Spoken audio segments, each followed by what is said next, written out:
we're going to be talking about using substitution as a method for solving systems of equations. And for your warm-up, our question is, what are we looking for when solving a system of equations? We are looking for when both equations are equal.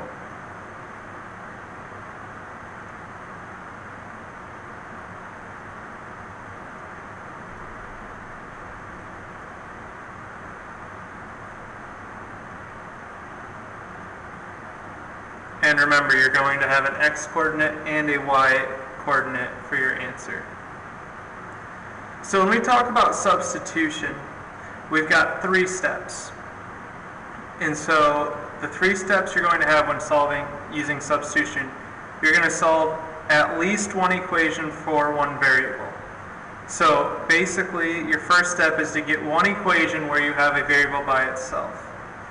And then you're going to substitute the resulting expression from step 1 into the other equation to replace the variable, then solve the equation.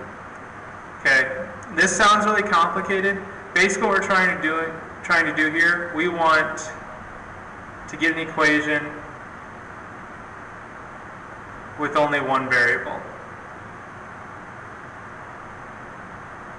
So instead of having x and y's, you will have only x's or only y's.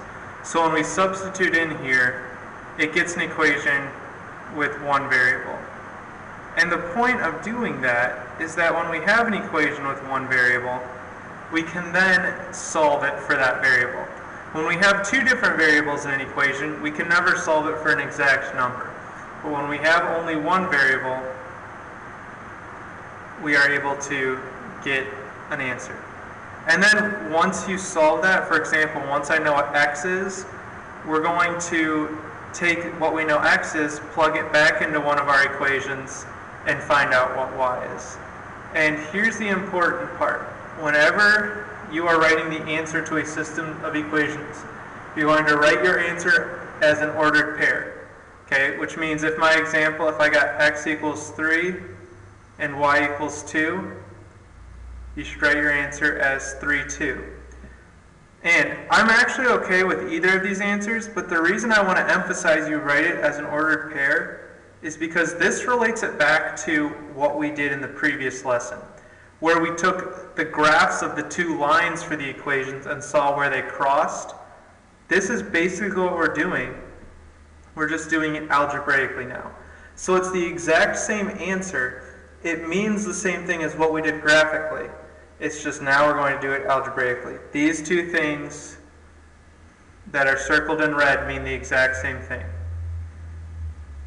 So hopefully that helps you see that this is just another method for solving these systems, but our answer still means the same thing that it did in the previous lesson.